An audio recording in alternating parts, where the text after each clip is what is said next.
Eu nasci para te adorar, te adorar. Olá, Paz do Senhor, tudo bom? Hoje estudaremos a aula 7, que diz sobre a importância da sabedoria humilde. Devemos ser humildes, né, irmãos?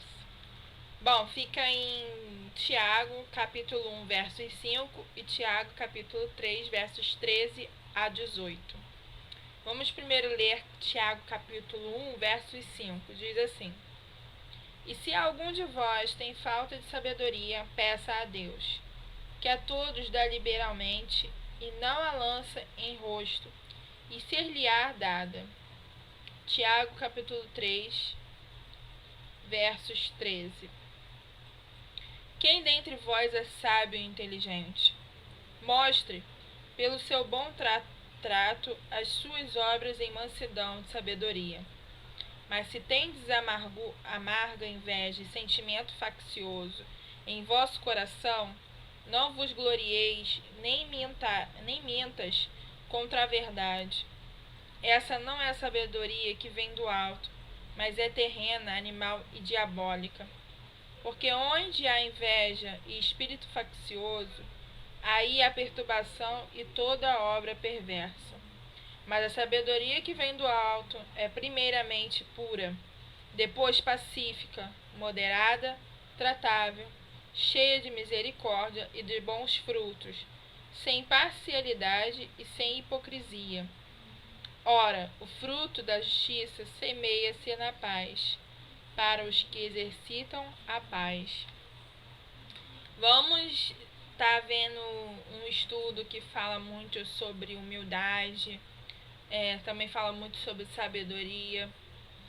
Algo que hoje nós abrimos qualquer parte de rede social e não vemos isso sendo tratado em algumas pregações, em algumas afirmações de diálogos, em algumas outras situações diversas, até mesmo nas nossas igrejas, na nossa política, no nosso Brasil, na nossa sociedade. A gente não anda mais vendo a real amor de querer a paz, né? Vamos ver o que a nossa introdução diz. Nesta lição, estudaremos os ensinamentos da Palavra de Deus acerca da importância da sabedoria divina para o nosso viver diário. Tiago ensina a temática em tom de exortação, enfatizando a necessidade da sabedoria divina como condição básica de levar a igreja a viver a Palavra de Deus com alegria, coerência, segurança e responsabilidade.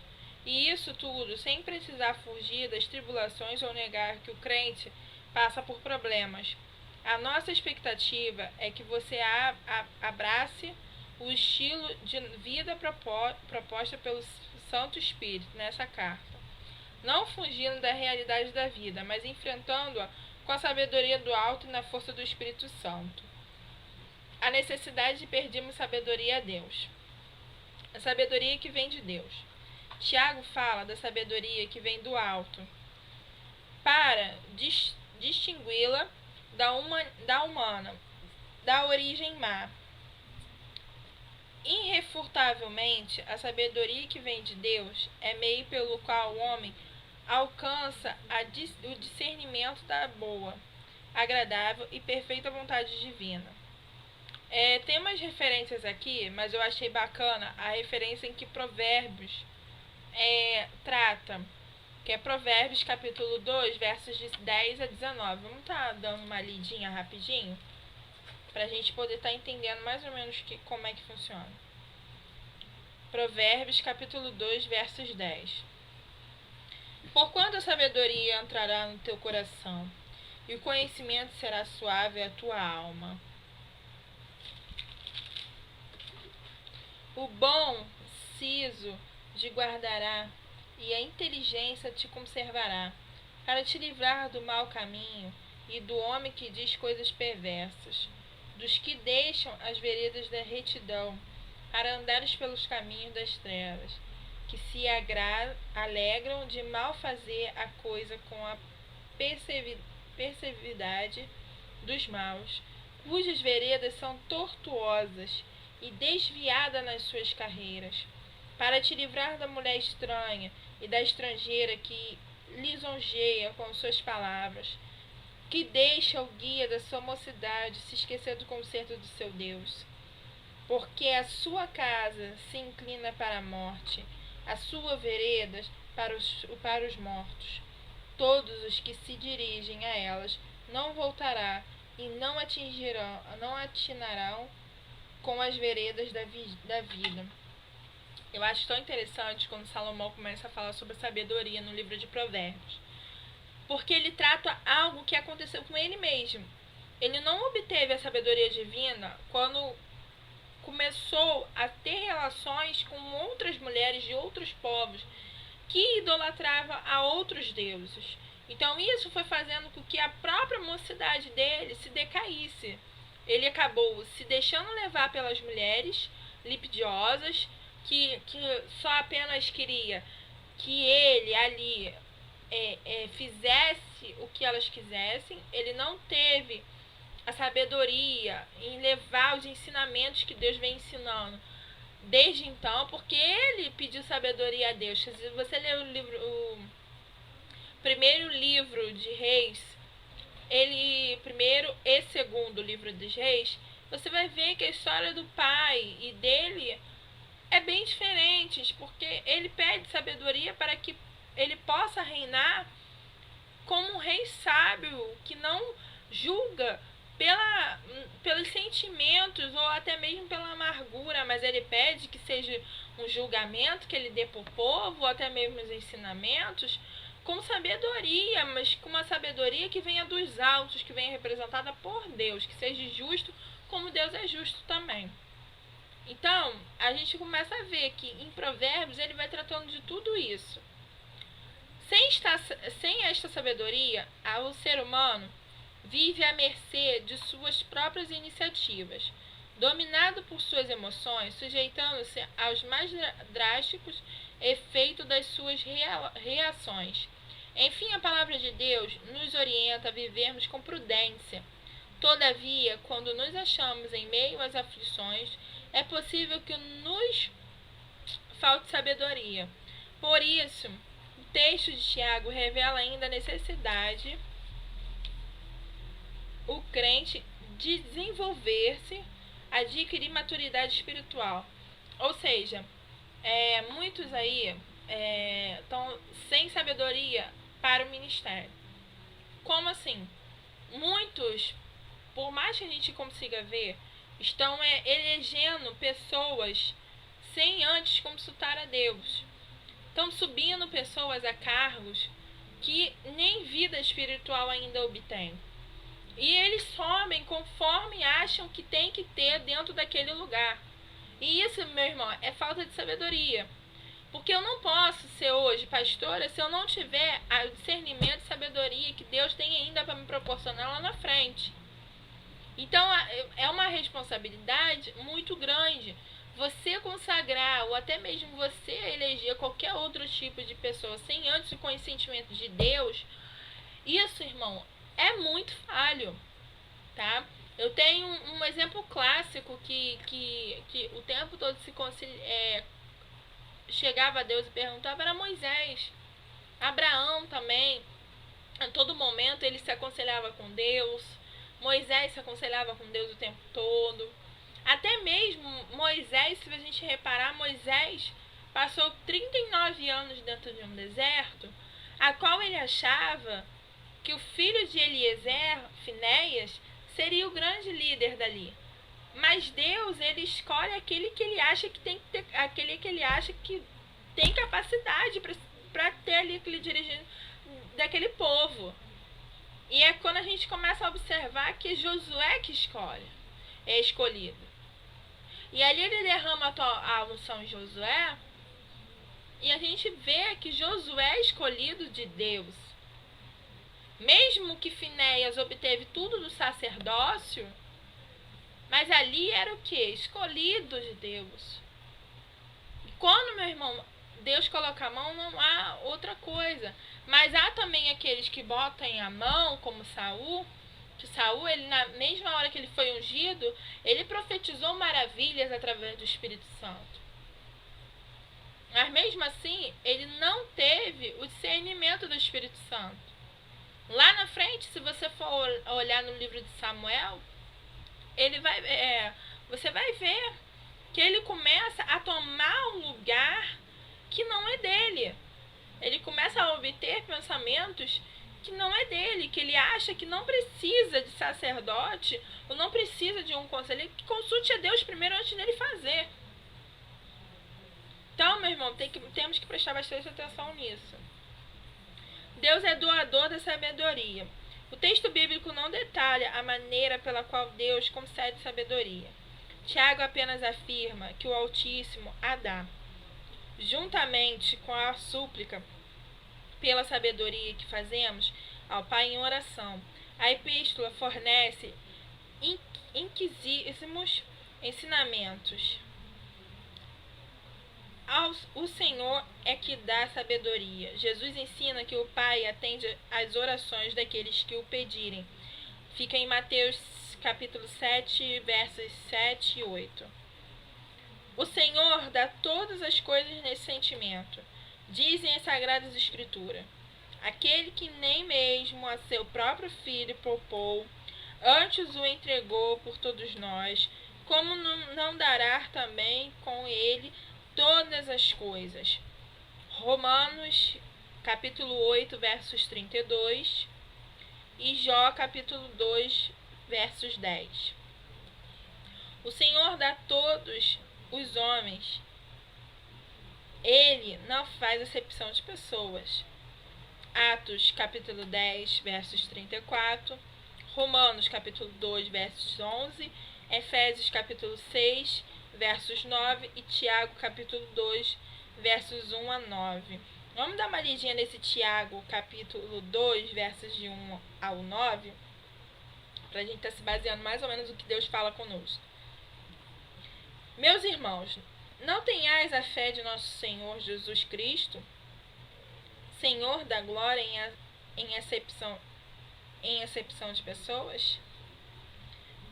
Porque se no vosso ajuntamento entrar algum homem com anel de ouro no dedo, com vestidos preciosos, e entrar também algum pobre com sórdidos vestidos, atentastes para o que traz o vestido precioso, e lhe disseste: senta-te tu aqui em um lugar de honra, e disseste ao pobre: tu fica aí em pé, ou assenta-te abaixo do meu estrato. Porventura não fizeste distinção dentre de vós mesmo, e não vos fizeste juízes de maus pensamentos?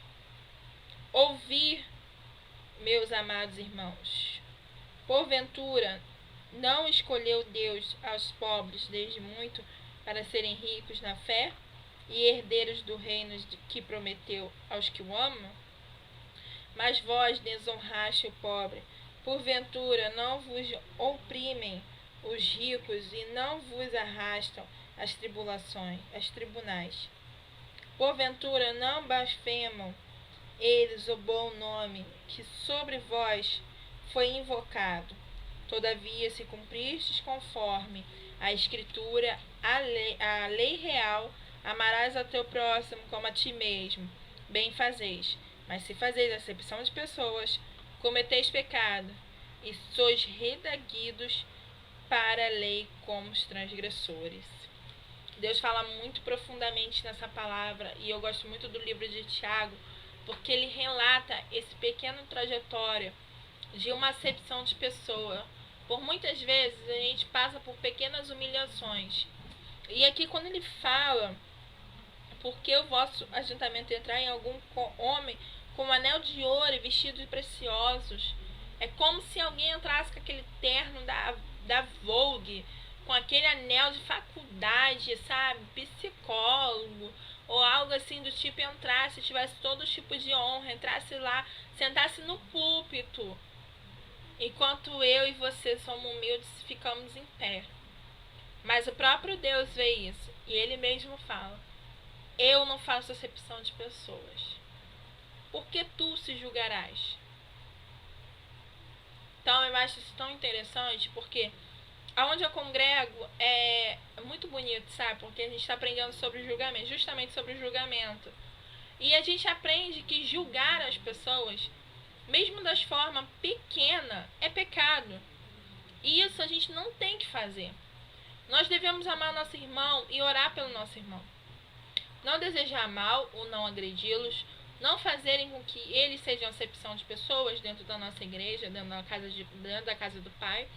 Também não devemos fazer com que tudo isso seja apenas por ser. Devemos honrar o nome de Deus, sim, todos juntos, porque a comunhão dos irmãos, ela deve ser unida em unção pura do Senhor. Vamos continuar. O Senhor dá liberalmente, é de graça. Nosso Deus não vende bênçãos, apesar de pessoas em seu nome comercializá-las.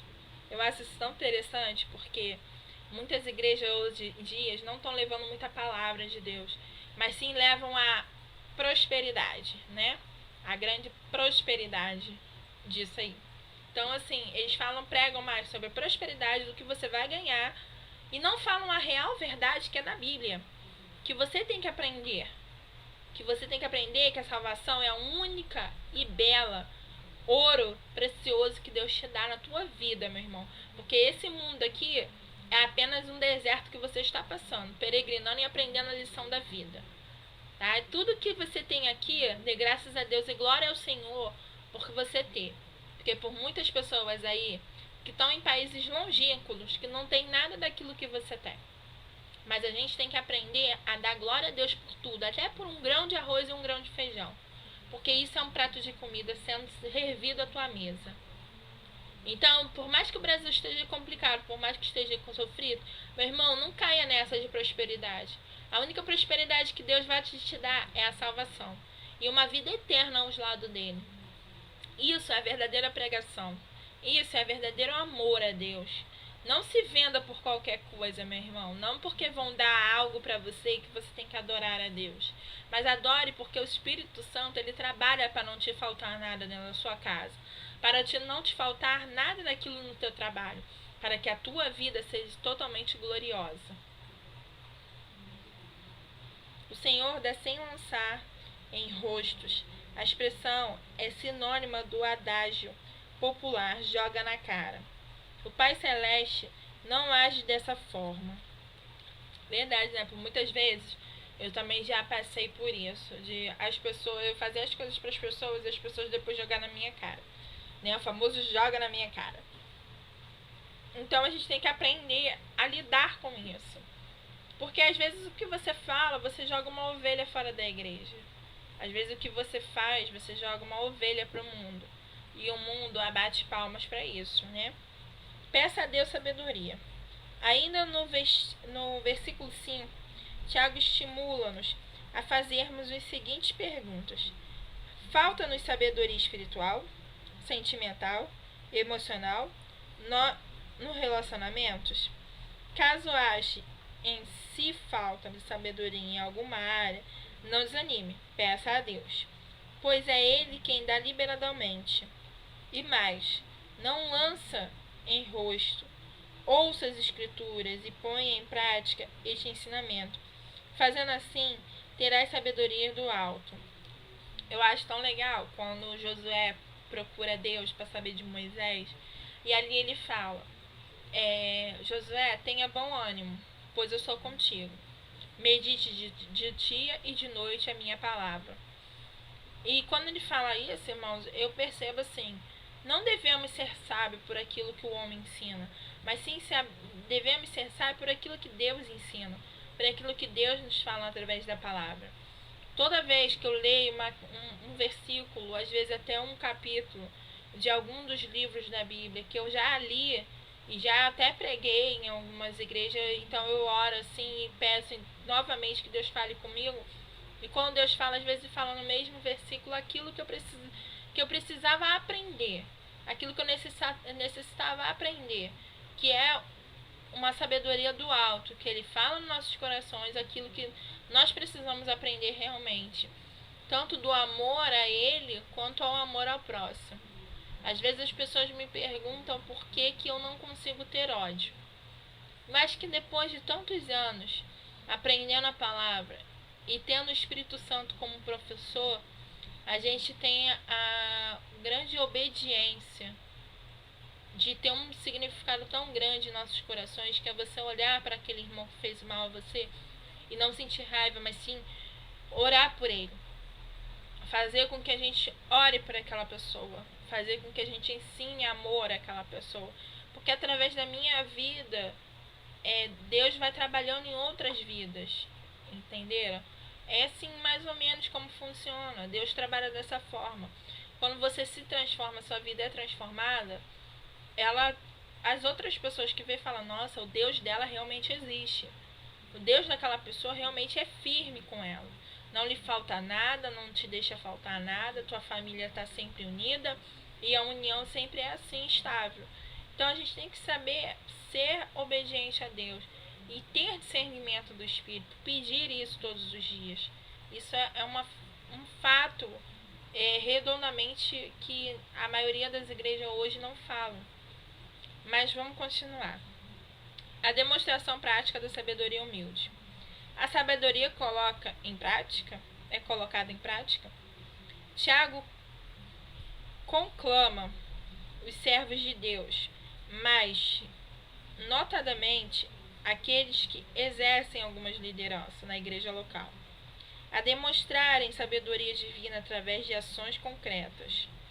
A sabedoria é a virtude que devemos buscar e cultivar em nossos relacionamentos nesse mundo. O tempo do verbo mais tratar, utilizado por Tiago em 3,13, indica uma ação contínua em torno da finalidade ou do resultado de uma obra. Desta maneira, a Bíblia está determinando uma atuação cristã que promovam as boas obras no relacionamento humano. Eu acho assim, sabedoria tem que ser colocada em prática todos os dias.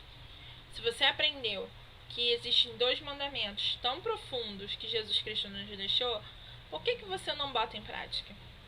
Pensa bem, você recebeu uma sabedoria, algo que Deus te deu de presente, e você não coloca em prática, algo vai mudar, meu irmão, e eu garanto que não é para melhor. Porque assim como Salomão não teve sabedoria de seguir as obediências de Deus, isso também acaba de uma forma trágica para você que não segue a sabedoria de Deus. A humanidade como prática cristã. Instruída pela palavra de Deus, a humildade cristã promove as boas obras na vida do crente. Quem é portador dessa humildade revela a verdadeira sabedoria, produzindo para si alegria e edificação, a fim de redundar em honra e glória ao nome do Senhor Jesus. A humildade deve ser uma virtude contínua. Isso a torna igualmente uma porta fechada para o crente não retornar às velhas práticas. O homem natural, dominado pelo pecado, não tem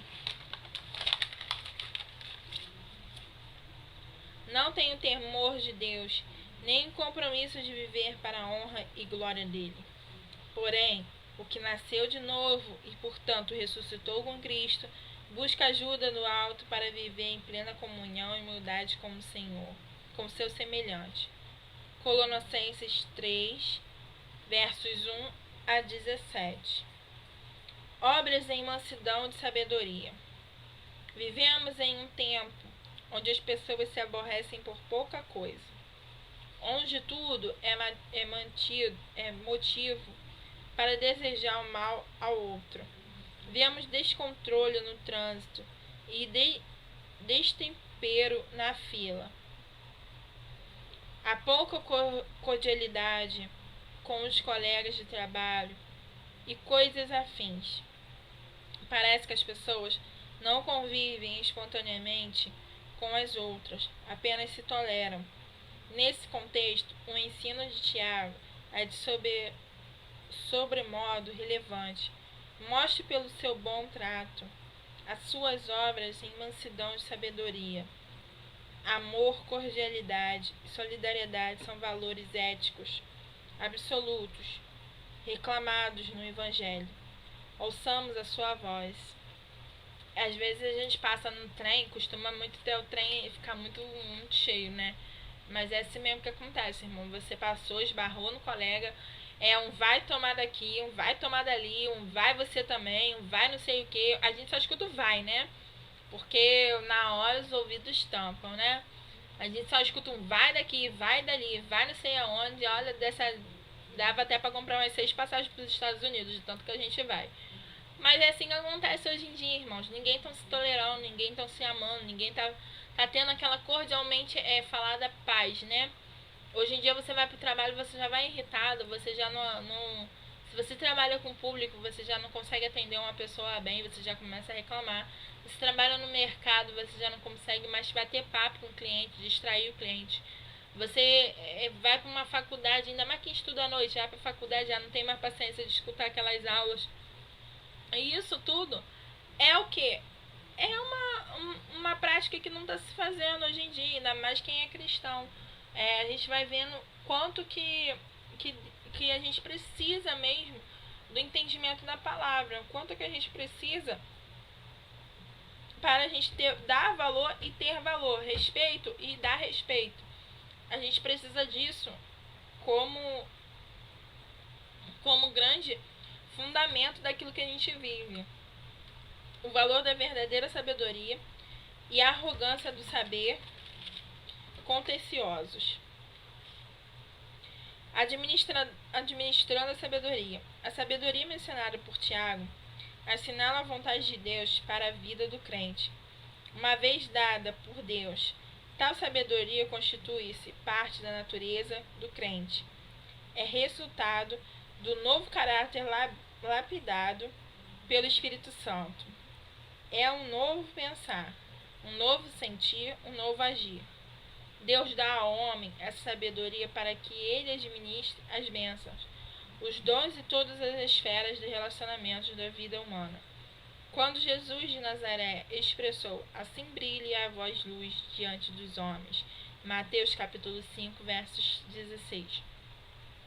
Ele estava refletindo sobre o propósito divino de o crente viver a inteireza do reino de Deus diante dos homens. Sabedoria verdadeira é a arrogância do saber. A pessoa orgulhosa que, por se julgarem sábia, não admitem serem aconselhadas ou advertidas. Eu adoro isso, gente. É muito hilário quando alguém vai conversar comigo sobre as escrituras ou até mesmo falar alguma coisa.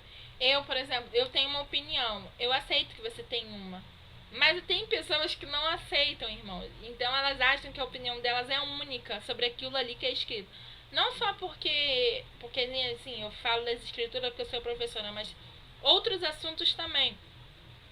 Como tem justiça, quem trabalha com justiça também, quem trabalha com comércio, ou quem até o que vê ou deixa de ver na televisão. Alguns até tem a frase legível, né? Quer saber mais do que eu?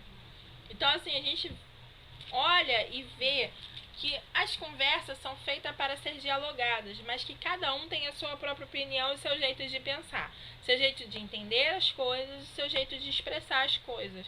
Então não devemos julgar aquilo que não é para ser julgado, né?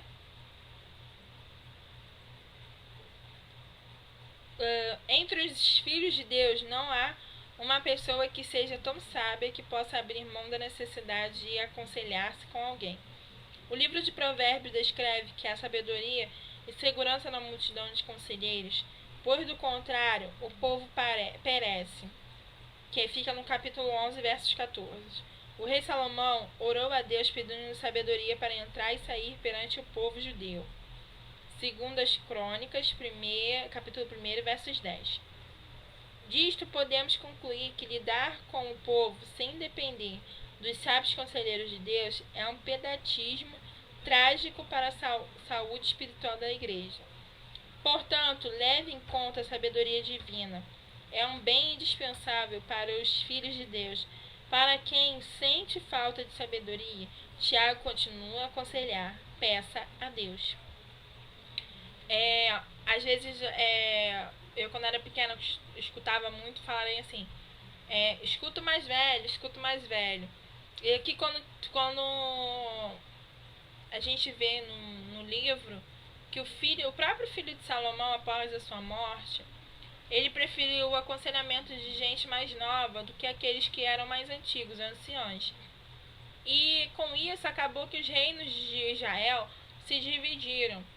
Então a gente tem que saber lidar e não desprezar o conselho dos mais velhos, mas sim adquirir e absorver tudo aquilo que é de necessidade, aquilo que tudo é de ensinamento para nós. Então devemos respeitar sempre os mais velhos. As atitudes a serem evitadas. Onde há inveja, o espírito faccioso aí, há perturbação e a toda obra perversa. Aqui o autor da epístola descreve o resultado de uma sabedoria soberba e terrena. Classificando tal sabedoria, Tiago utiliza dos termos fortíssimos, afirmando que ele é animal e diabólica. Animal porque é acompanhado por emoções oriundas de um instinto natural primitivo, irracional e carnal, sendo por isso destituídas de qualquer preocupação espiritual diabólica, porque o nosso adversário inspira pessoas a transbordarem desejos que em nada se assemelham aos que são oriundos do fruto do Espírito.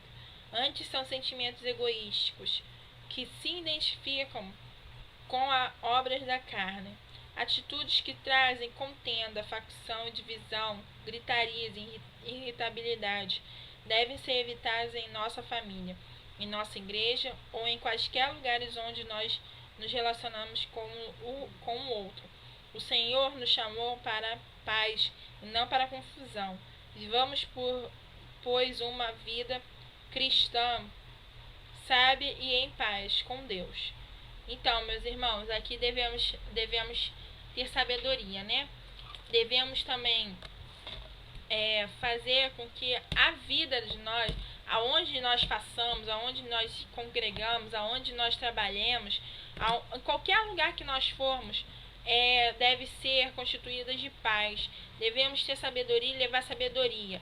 Então, não devemos apenas transbordar aquilo que acha que é melhor para nós, mas sim a gente tem a humildade em nossos corações para que tudo aquilo que seja levado seja para toda a honra e toda a glória de Deus, porque aquilo que você tem, meu irmão, é dado pela mão de Deus, aquilo que você obtém é dado pela mão de Deus, que se você vai obter aquilo, alguma bênção que você vai receber, não esqueça, é tudo dado pela mão de Deus. Então aprendemos que a humildade é tudo isso que é relacionado. Não devemos levar confusão ou direcionamento ruim, até mesmo distorções da palavra, mas sim a gente deve levar coisas boas, influentes, até mesmo que possamos lá na frente pregar palavras boas de paz, mas que não tragamos coisas mundanas ou sabedoria mundana como a soberbidade e até mesmo a corrupção para nós. Vamos ver a conclusão. Após estudarmos o termo sabedoria humilde, é impossível ao crente admitir a possibilidade de vivermos a vida cristã em qualquer esfera humana, sem depender da sabedoria do alto. A sabedoria divina não só garante a saúde espiritual entre os irmãos, mas da mesma maneira a emocional e psíquica. Ela estabelece parâmetros para o convívio social sadio, aos mesmos tempos em que nos previne para que não caiamos nos escândalos e pecados que entristecem o Espírito Santo. Ouçamos o conselho de Deus, que possamos viver de forma sóbria, justa e piamente. Tito 2, capítulo 2, versos 12.